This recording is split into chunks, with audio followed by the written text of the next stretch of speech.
what kind of money are they making on the East Coast? I know you know people over there. What's a number figure for them guys over there? I mean, those guys are making, let's say, I think Ironworkers right now, local 40, are making 56 an hour, and vacation is 26. That's insane. So yeah, when we say vacation is so every hour that you make, you get $26, an hour Into a vacation to fund. the vacation fund. Yeah, so that And you get that vacation fund every I think in the East Coast it's every 3 months though. 3 months to send you a check. They send you a check. Man, just do the math on 25. That's a big check. That's a nice paycheck.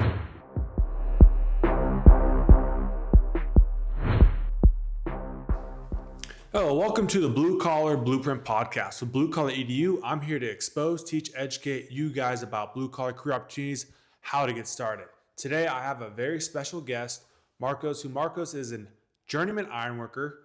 We're going to get into his whole story, where he comes from and everything like that. This is an awesome podcast episode. If you're looking into the ironworkers industry, want to become an ironworker, this is a must listen for you guys.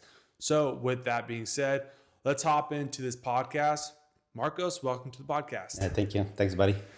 So Marcos, let's just tell everyone where you come from and how you got started in the trade, because I know you personally. I met you at the gym and things like that. So like, for people who don't know who you are, let's introduce them. Well, my name is Marcos, and I grew up in New York. I'm from Chile, but I came to the U.S. when I was little, and it's just I was young, I was in high school, looking to make some money, and my uncle, which is he owns an ironwork business. It's a non-union business. He offered me to work on the weekends, and I kind of started, working on the weekends, and I was doing ornamental. So, just, handrails and all that. So I was learning, and, back in the days, the money was not a lot, and I was working a lot of hours on the weekend. This is in probably what year?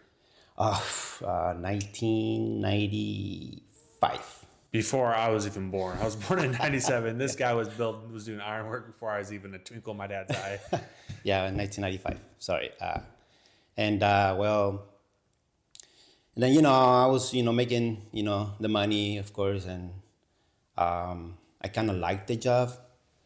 And, and then when I turned 18, that's when I started working full time.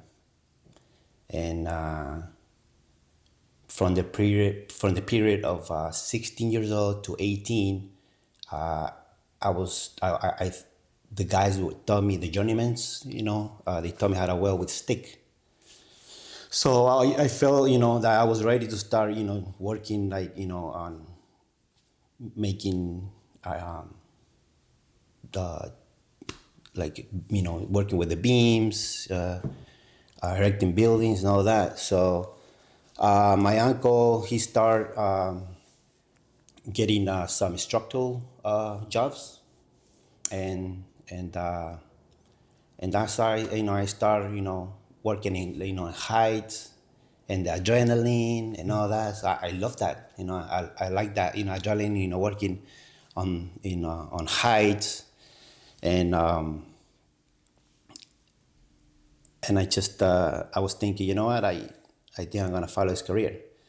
But I guess, like I mentioned, it was a non-union company. I didn't know about a union at all until. And this is in New York too, New right? York, Which New York is big. It's a big area, but they're also they're a democratic city, state for the most part, which pretty pro-union. You know what I mean? Like the IBW is very strong there. Yes. I know Ironworkers is union strong there. Local 40. You got to think the Teamsters. Like the unions are strong in New York. Anywhere on the East Coast. Actually, over there. every trade is union. Mm-hmm. So I found out union until we started working in the city in Manhattan. Mm-hmm.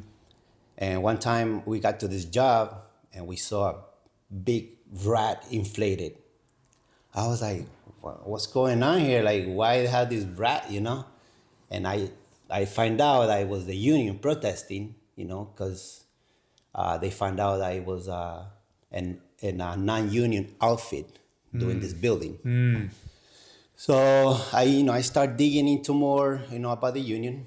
I wish the union would have show up at the high school. When the high school they do how do you call that? A career day. Yes, we didn't have that. Right. In my high school, we did it. I don't know. I mean, even when I was in high school, graduated in 2015, which wasn't that long ago. I remember going to one career field day, but I was also part of shop class all the time, because that's something I want to do. I wasn't wanting to be like, let me take physics class or something like that. I like doing things with my hands. But they never came to the school. We went in, it was like a career day, but it wasn't just for like high school students. It's for the public. You know what I mean? It's one of those things where they had the power utility there. They had all these like different construction and these different things. And of course, as a teenager or a young adult, you're like, the cool thing is like operating an excavator. Like, oh, I want to be a heavy equipment operator. Like that'd be fun. Yeah. For me, they did have the utility out there, and the linemen were like, hey, you want to climb a pole and this and that. And I put on some way too big gear and tried climbing a pole. So it wasn't very fun to me at the time. Okay. But they did have that option. But even still today, they don't bring in unions to schools and like shop classes and things like that, from my knowledge. Okay. Well, yeah, like I said, like I mentioned you, I wish we had a career day and the union would come in and, and educate the kids, about, to be a electrician, a lineman, or, ironwork, whatever. But, like to open, the eyes to the young generation, about the union. Because, dude, like since I joined the union is being great. But, going back to when I saw the riot, I did investigation and I tried to join the union, but my legal status back in the day was, I couldn't, I was illegal, I didn't have my papers, and I just continued working as a non-union, and then I finally, got my papers back in 2012. And as soon as I got my work permit, boom, I showed up to the hall, which was Local 27. Which is where? In Utah. In Utah? Yeah. Okay. I went there because, and I just filled out my application and I waited until I got a call. So you worked non-union from 95 to when? 2012. 2012. Okay. Yeah. And something I want to talk about, and you briefly mentioned it, was you started out, you were doing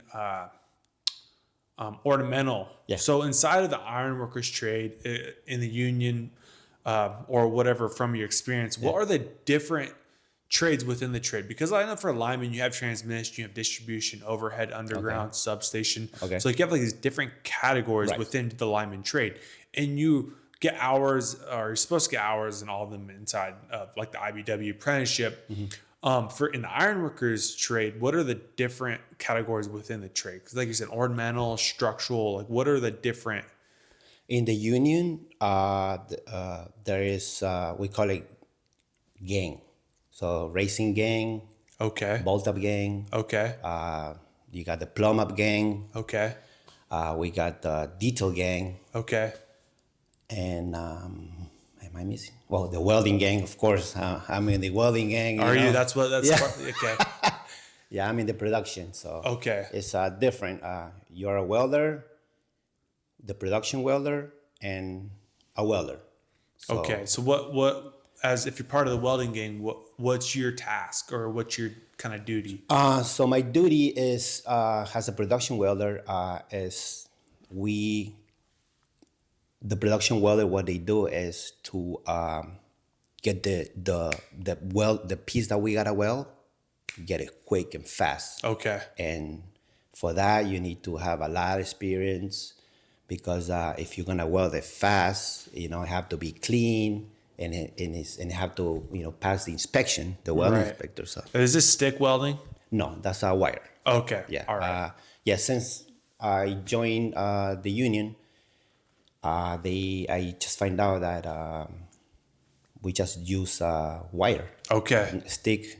They use stick, but in the union, but like really rare. It's probably more efficient to use wire, is it It not? is. I mean, It is because you can just have faster. way faster. Yeah, way and faster. That's regardless union or not. Efficiency's always better. You know what I mean? Yeah. Like to have a whole reel of wire. You know what I mean? Like it makes more sense in what I think.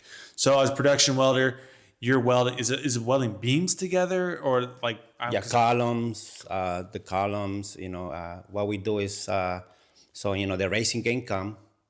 The racing game is the Yeah, let's just say let's start from okay. the beginning of the ironworker's job. So like say you're going to build a building. So who are the first people to come in, and then to basically the end. Let's just kind of lay it out of like what how kind of these different categories work when it comes to the ironworkers. Well, so when they start working, obviously you got the racing gang Okay. and the plumb up.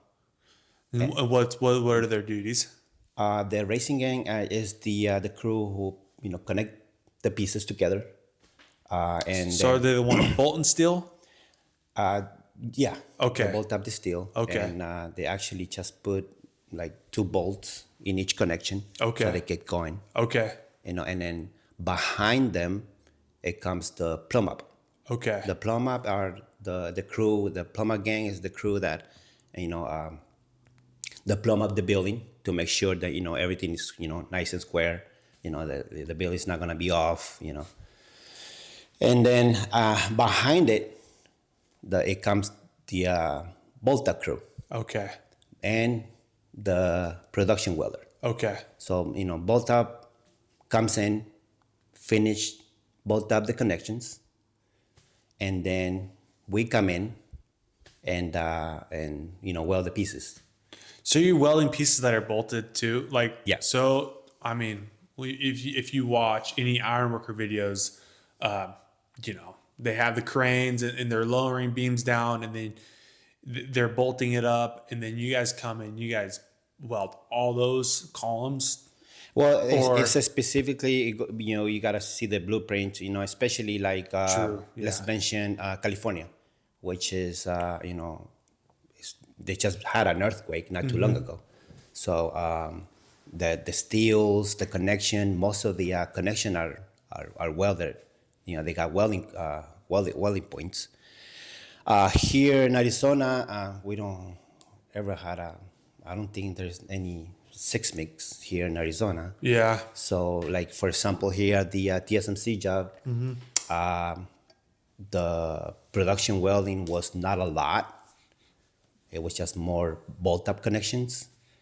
And comparing with, let's say, the project that I work in California, in close to San Jose, I forgot the city. It was Facebook. That's why they have a lot of welding connections because of earthquakes. Okay. And I would think too, like if you get into more areas in like New York where you have like high risers and stuff, Yeah. you know what I mean? There's probably a lot more. I would think. I don't know what you would call it, but I feel like when it comes to like a high rise building versus like that TSMC plant, I mean that TSMC plant isn't no high rise by any means. I would think, right? When I think of a high rise, like downtown Phoenix or any downtown area where you have these big buildings. Like the old ironworker videos you see, they're always fun to watch, like the East Coast and New York and stuff. They're building New York essentially. They're always kind of interesting to watch those videos and see them work, because that was back before they had all the fall protection and all the safety precautions you got to take now, which all those things are written in blood anyway. So I was going to ask you, in your career so far, probably what is the hardest part about being in the ironworker industry? It doesn't matter wherever you've worked or what projects you've been on. What do you think is probably the most difficult? On the ironworkers, Yeah. it's a lot, dude. Like, Like I give you an example in Oregon, in Seattle, in Oregon. Washington Yeah, okay. and Oregon. Well, the main cities are Seattle and you got Portland. There it rains a lot, so I'm from there, so yeah, and the Ironworkers, we have to work throughout the weather and fight the weather and all that because it rains all the time. And what are we gonna do? Like if it rains, you can't just go home and you're not gonna have any paycheck. So I'll say yeah, it's the weather. That's one of the reasons too. That is tough, and just stay on the task because it's very physical. Like for example, the racing gang, they have to connect at least, let's say, sometimes they connect 150 pieces, 200 pieces of of steel, and it's tough because you are up there. Water, obviously the guys drink water, but they can't go down, to the bathroom, quick, and that's a good point that I never really thought about. Like, yeah, if you're up there, let's just say 5, 6, 7, however many stories up there, and you're like, wow, I gotta take a piss. But like, if you're on that production gang, yeah, and you're bolting steel, like, and there ain't no, hey, let's just pause this for a second to let me go. I gotta take a piss. You know what I mean? I never even thought about that aspect of it, but yeah, those guys it's kind of tough. It's tough because we're all waiting for them to connect the pieces so the project can continue. I got you exactly. So weather, stay on the task, Physical stand. physical, yes, Yeah. and I mean that's it. I'll say, Yeah. I mean, because it's like almost kind of anything else. It's a production cycle, what it sounds like. I never really thought of, like the trade like that, as far as being like, you got these different gangs coming in and it's like bam, bam, bam. And one's following the other and you're kind of waiting on the ones in front of you to get their work done so you can get your stuff done. Now, if I want to get started in the ironworkers trade, are there like any good skills or certifications I can get? Now, I don't know if you're familiar with, I guess, the apprenticeship itself. I had did podcast with Brad Pierce Jr. Last year or so. He's out of local 25, which is Detroit. I don't know if have you worked at 25? No. And he's a journeyman ironworker. Okay. He's also like on their board of apprenticeship committee or something like that to like trying to get new recruits because Detroit, they have a lot of work, especially out of that union. And I did a podcast with him, talked about just apprenticeship opportunity, things like that. And trying to be really good. It's probably one of my most successful podcasts so far. Cool. He actually reached out and was like, hey man, this podcast is really good. We actually have a handful of people who had come to us because of that podcast. So I'm like, that's awesome. I didn't realize there was that many people who were like, hey, I want to become an ironworker. But if you wanted to become an ironworker, what skills or qualifications, or if there are certifications that you think would be best, for you getting started? Well, let's say if you start from scratch, like if you just got out of the high school, and you're like, hey, I want to be the cowboy of the sky. Yeah, the cowboy of the sky. If you want to do that, you just show up to the hall and signed up, and we'll teach you everything, dude. Because we have apprenticeships, they got apprentice classes. So we'll teach you the right way how to do the job. So I guess is you have the willing to work hard, and the mentality of of winning. That's all we need. That's all we need in an Ironworkers, dude. Yeah, I would agree with you because it's a competitive trade, right? Like when you're at work, it's competitive. It's the same for lineman trade too. Okay. I mean, it's like, I don't care how much coming in. I don't care if you spent $30,000 to go to a technical lineman school and you come in, you have all the certifications in the world. I don't care. You know what I mean? Like I tell people, don't even tell me you went to line school, because to me that's going to tell me like, oh, you spent all this money to go to a school to learn everything you're going to relearn, and it's going to be completely different in the field, Yeah, right? You would agree. does, yeah. Everything you learn inside of probably a school is going to be different than what you actually learn from your journeyman at work inside the apprenticeship. Because school, a technical college, they have, you know, curriculums and things that they follow. When you get in the real world on a real job site, it's completely different. The guys you're working with is different. So like, would you say though, what skills? I mean, would it be good to have like math skills? Is there knots that would be good to know how to tie? Like, obviously, be know how to read a tape measure, like things like that. Yeah, of course. Yeah, that would be great if you to learn how to read the tape measurement. Yeah, so when you get higher, you know a little bit. It has a backup. Learn how to make knots. What kind of knots do you, off the top of your head, Bollins or typical that I'm ones sure that I use the teach bowline. or Yeah, that's the most common one that we use a lot.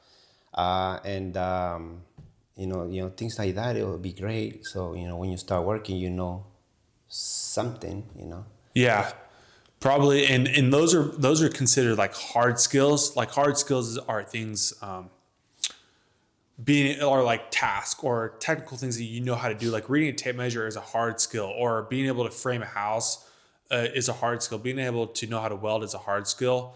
But like welding, you're gonna learn all that. Right? Oh yeah, definitely. So like welding certifications, going to a welding school. No, yeah, actually, when you mention that, but it will help you. Yeah, it will help you, but you'll spend a lot of money on college, dude. They're gonna teach you like basic. It's whatever they're gonna teach you there. It's not gonna work here because I met a kid that he went to college for welding. I forgot the name of the school that he went, and he was like, "Oh man, like this is nothing compared, of what what they taught me on school." I was like, "No man, now here's the real deal." So, but I taught him how to weld, and now he's doing great. So, but and like I said, for the young kids, and they have to have that. For the young kids, have to have that ambition, yeah, like the energy, let's we want to work, we're gonna do this and that, If you come out with a bad attitude, like no energy, you're gonna get fired quick. Especially on Ironwork, I don't think you'll last one day. I've seen kids, they join the union and they don't want to move one leg, and they're out the first day. Yeah, I would definitely have to agree with you, and that's like it's come to a point in my generation, in the generation below me, probably where the bar is actually set pretty low. I would think, right? Because like now you're saying like showing up to work on time is considered like you're doing a good job. Yes. Where like even when I first started working, like when I was in high school, like my dad always told me, if you're not 15 minutes early, you're 15 minutes late. So I have that ingrained in my head, right? It's like, crap, I get anxiety if I'm like looking at the clock, like crap, I'm not going to be to work 15 minutes early. Like I'm going to be late, right? So like that's how I've come into it, and that's how I've been through my whole mentality through my career so far. But like I even see now apprentices, like lineman apprentices, like they're showing up to work. Sorry, we're starting at 5:30. They're showing up at 5:29. Never, right? Like that freaks me out. Like I would never do that.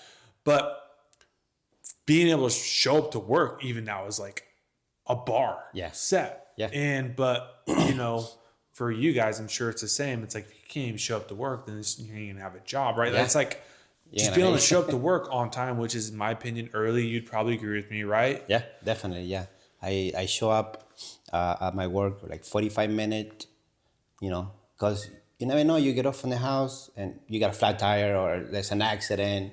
You always gotta be ready and be on time at work. Yeah, and what's funny is like people in the comment section. I've made other videos talking about this exact thing, like being able to work on time, and on time is early, and on time is late. Is like, whoa, I'm not getting paid until 5:30. It's like, okay, but that's besides the whole point, right? Like you give yourself that grace period, that grace time to show up to work. And as an apprentice, as a groundman, as a laborer, I don't know what you guys call. Do you guys have groundmen or like labor or what in the ironworker industry, like, or is it just all apprentices? as far as like, because in like lineman trade, you'll have like a groundman, which is a pre-apprentice essentially, before they get indentured as an apprentice. Oh, okay. No, what I know of, which is apprentice. Okay. Yeah, it's But just an anyways, apprentice. you know, if you're the low man on the totem pole, you're showing up. I was always taught you show up to work. Okay, yeah, I'm not getting paid till 5:30, but I'm still gonna get out of my vehicle at probably 5:20. I'm gonna get out. I'm gonna start get the trucks warmed up. You know, coolers restocked with ice and water. Yeah. You know, things like that, right? Like, is that too much to ask? You know what I mean? Like, so the time your lineman or your journeyman gets out of their truck at 5:30 or 5:35, whatever the time they wander over to the truck's already started. It's unlocked. There's cooler, there's full ice and water. Things like that. I mean, I'm telling you right now, get that stuff ingrained in your head because that's what will ultimately start differentiating you from other apprentices in the yard. Because for lineman trade, if you're in a yard with 15, 20 crews, like especially in California, their yards are massive. You have 100 plus linemen working in one yard. Like, hey, if you're a crappy apprentice, let's switch you out for a different one because you suck, right? Yes, exactly. There's, like foreman, they start looking like, oh, this guy shows up, on time all the time, and he's a go-getter. So, those guys they keep him until the project is done, and those guys they show up like late, or they call in sick all the time, and I make it, man. Not in the Ironworker. Like, we need. I mean, I'm sure you guys need on the lineman. You need those guys every day because that's why you get hired. To show up every day. Yeah, and that kind of something I want to talk about too is the reputation you start to build, right? Like, it starts as soon as you step foot on a job site, or you get indentured as an apprentice, or you start as a groundman, low man on totem pole. In the trade, you start building your reputation right off the bat. And that reputation, I'm sure it's the same for you guys, follows you any project you go to, right? So like, let's talk about reputation and kind of traveling as an ironworker in like kind of those opportunities. Go ahead. Before we jump to that, I just want to mention, so I don't want to forget, maybe we're going to have guys listening that are non-union, like they're on their 30s, they probably want to join. For them, I would recommend to get welding papers, I mean, as soon as you join the union, you're going to have to retest everything, and you're going to get international welding and all that. But if you want to join the union, learn to weld wire. That's one thing. Or a stick too. That's the basic. If you know how to weld stick, good. And then jump to to wire, because that's what I did. That's all I did. It was stick. So as soon as I find out that they use wire, I'm like, oh shoot, I don't know how to weld wire. So I started learning how to weld wire. And I used to pay some shops. I was like, hey, can I use your welder, and I'll pay you, and they let me, and that's how I learned how to weld wire before I joined the union. And also certifications, like forklift and all that, if you have them. Also First aid, CPR, OSHA certifications, things like that. That's a plus, that's all a plus if you want to join the union. Okay. So yeah, I just want to mention that for. Yeah, no, that's perfect. Yeah, for any of you out there who are watching this, if you are working non-union, and even if you want to get into the trade, I mean, it costs a few bucks and get your first, like a lot of these certifications you can get. Yeah. I would say you can get some of them online, but you can do a lot of these in person too as well. But like in the apprenticeship, I know for the lineman apprenticeship, you got your OSHA 10, your OSHA 20, your OSHA 30, your OSHA 40. Now they're doing crane certifications, CPR, first aid, Yes, flagging, all that stuff. You get those certifications like within, your first year, and then crane certification by the time you top out, finish your apprenticeship, you have all the certifications. Yeah. So, so let's talk about traveling, the journey as an ironworker, because I know you've worked around the country, right? Yeah, I did. Most of it was in the West, not in the East. I wanted to work at least sometime. I would love to work with the local 40 in New York, because that's where I grew up. You know? And that'll be a dream, honestly. I love my job. I love being an iron worker. So as a traveler, I start traveling. Let's see, back in 2015, 16. And it was kind of tough because I'm leaving behind my wife, my kid. But I had to look for the money because those years I remember the job was pretty slow, and and I have to start traveling. With traveling, same thing for linemen. The more you travel, it seems like you can make money. So when it comes to traveling, it seems like it's a pretty big aspect with the ironworkers trade. What kind of money are you making while traveling? Yeah, it all depends on what state you're gonna be working on. Like for example, if you're gonna be traveling to California, roughly you'll be making about $3,000 per week. That's including your per diem or sub, whatever you wanna call it. And that's weekly, and then on top of that you get like $6 an hour for the vacation. That comes to in a check every 3 months. So that's like $3,000 every 3 months that you get. So that's like $3,000 a week. And that's California. So I mean, you can't expect to make $3,000 a week everywhere you go as an iron worker. Just like you can't expect to make $6,000 a week as a lineman in California everywhere you go. So it's because too, like when you travel, you want to work as many hours you can. So you're already away from home. You might as well just work and make as much money as you can. Yeah, you put in like 65, 70 hours a week. Yeah. So that's why you get those big checks. So and you come from New York. Or the East Coast for the most part. What kind of money are they making on the East Coast? I know people over there. What's a number figure for them guys over there? I mean, those guys are making, let's say, I think Ironworkers right now, local 40 are making 56 an hour, and vacation is 26. That's insane. So yeah, when we say vacation is so every hour that you make, you get $26, an hour into a vacation fund. A vacation fund. Yeah. So that. And you get that vacation fund every. I think in the East Coast is every 3 months though. 3 months to send you a check. They send you a check. Man, just do the math on 25. That's a big check. That's a nice paycheck. And it's I heard there's guys that they live out of just the vacation check. They don't even touch their regular check. Their regular check, So I mean, on doing the math, what kind of money would they be making a year? In New York, I mean, in the East Coast. Yeah. Well, I'll say about 200. 200. Yeah.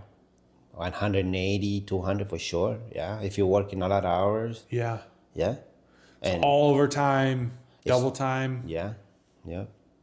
See, and that's the thing that you got for any of you out there who are like interested in union trade specifically is everywhere you go, there's different contracts. Linemen, ironworkers, doesn't matter, plumbers, pipe fitters, HVAC technicians. Anywhere you go, there's union contracts are different. Arizona's contract is different than California's. California's is different than New York's. Yeah. So the contract in Arizona, anything over 8, it might be time and a half up to 10, and then everything over 10 hours is double time. We don't have a vacation fund, but Ironworkers Union, they do have a vacation fund. Yeah. So every contract is not the same, but there is a few things that most unions or all unions do, and that's the benefits, medical, dental, a vacation fund, or retirement fund. Like annuity. I don't pay a cent into any of that stuff. So the benefits, like the medical benefits, being great. I remember getting a dirt bike accident a couple of years ago. I was in California. I spent 2 nights in a hospital, 3 days in the hospital. Man, they put stitches on me. They didn't break any bones or nothing. That bill got but it was like I had to get an ambulance ride, all this stuff. I didn't see one bill. Oh, now, nice. I'm hoping that all of a sudden like a bill doesn't just show up because it's been almost 3 years ago now. But like I didn't have to pay 1 cent. Yeah, which is awesome. crazy to me. Yeah. But that's also, that's part of being part of the IBW, Line Co, Blue Yeah. Cross Blue Shield, good insurance, good medical benefits, and things like that. So for me, like yearly, I be making like 130. Last year I made 136,000. And did you work that full year, 12 months? Or did you take some time off? Yeah, Or I took some, let's say over the year, probably took a month. okay, Take a month off Yeah. from the whole year. yeah. But I mean, you got the vacation fund, Yeah. to which essentially probably covered that month off anyway, And right? that's, I'm saying 130,000. That's not including Your benefits. the benefits. Yep, which is, exactly. yeah, annuity, your pension. You know, Yep. that's it.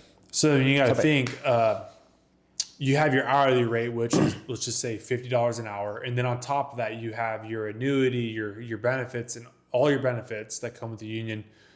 That stacks another, depending on the contract and where you're working, Yeah. 20, 30, 40, 50, $60 an hour extra on top of your hourly wage. So on paper, you're making $50 an hour, but also on paper, you're making $100+ an hour because of all your benefits. Exactly. Yeah. Like I think I'm making 96 an hour.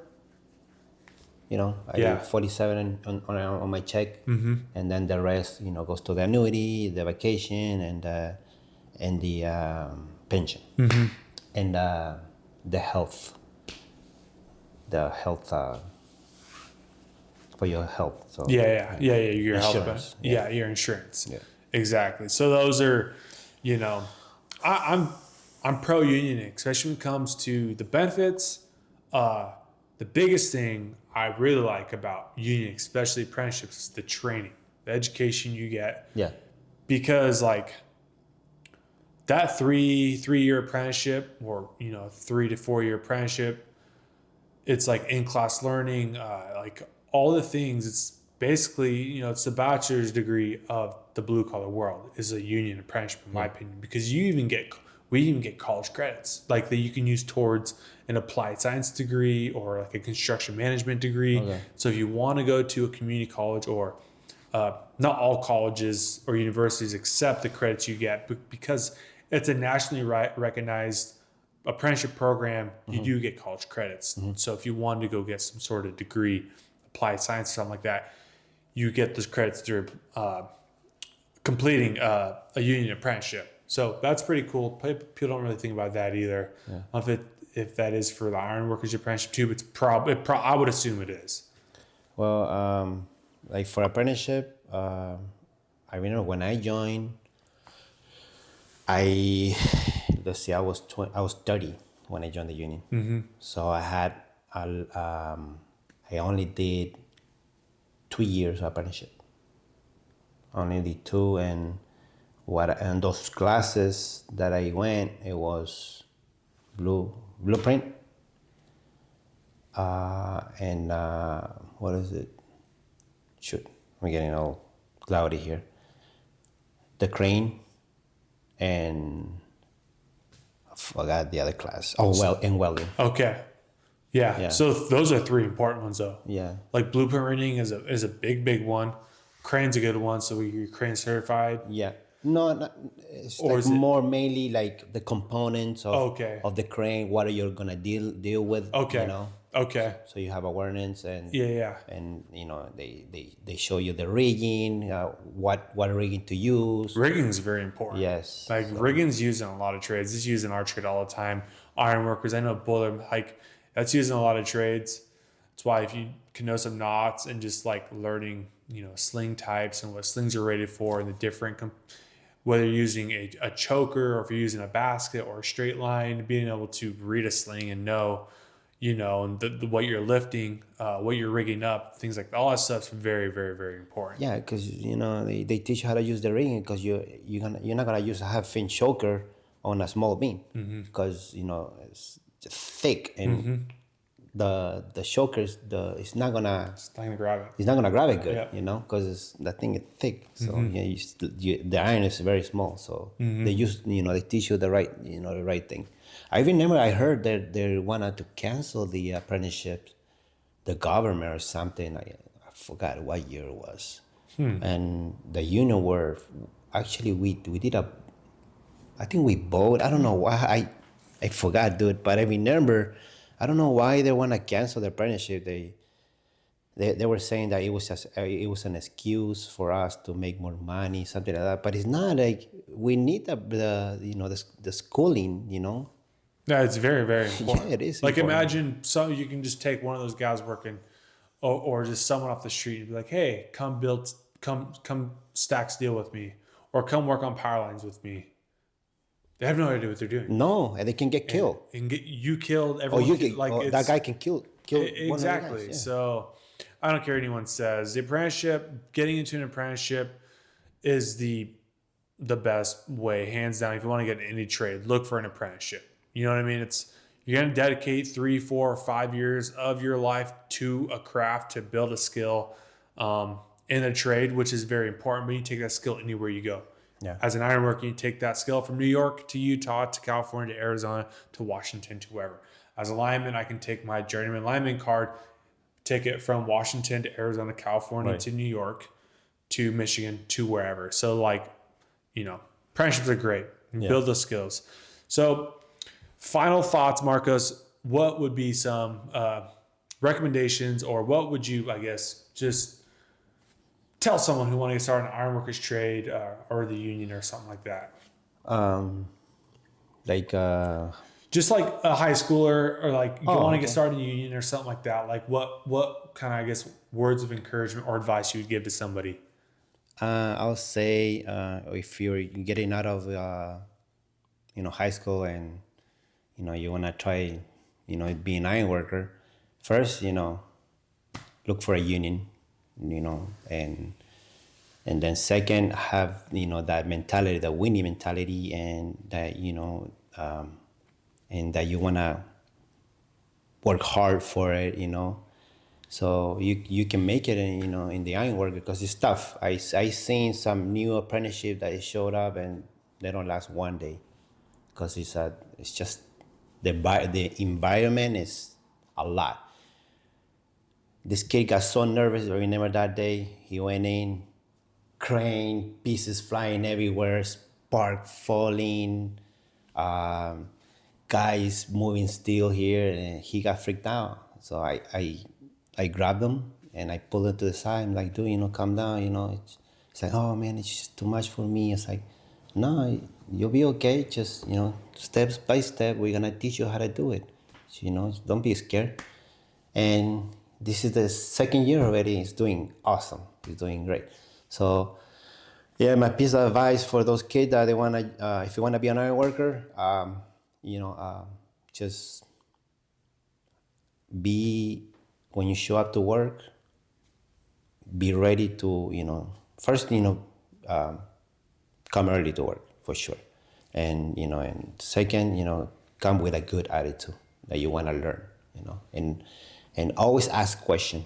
Always ask questions, man, because no question is stupid, because you're learning. So. At what point, though, did they ask the same question too many times? Because then that kind of shows that they're not really learning.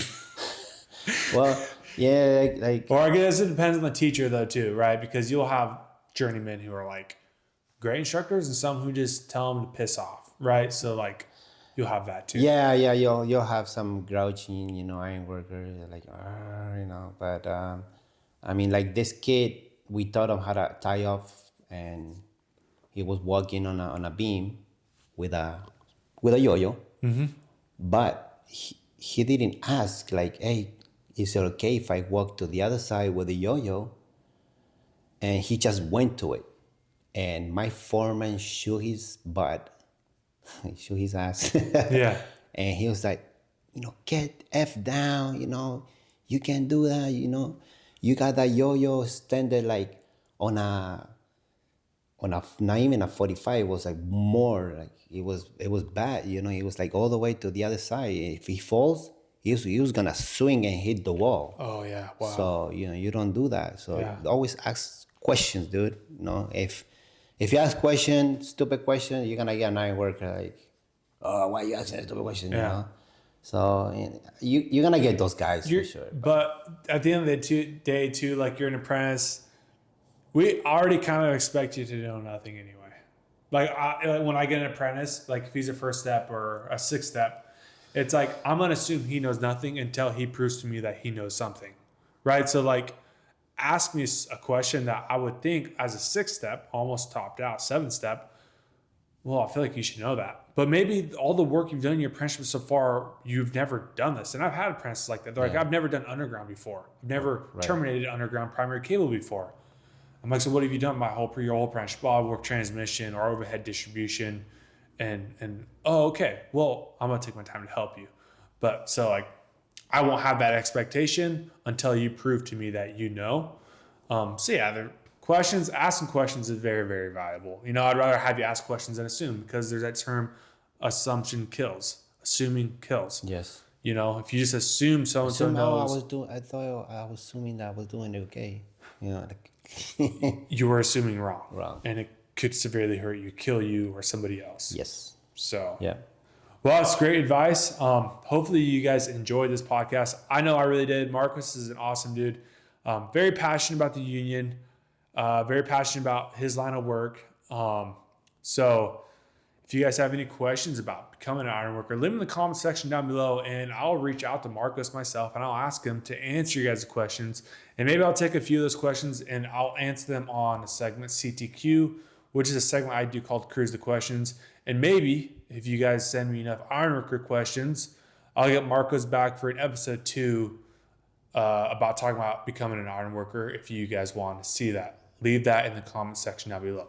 So if you guys like this video, don't forget to like, comment, subscribe. With Blue Collar EDU, I'm here to expose, teach, and educate you guys about blue collar career opportunities and how to get started in those trades. So with that being said, I'll catch you guys on the next one.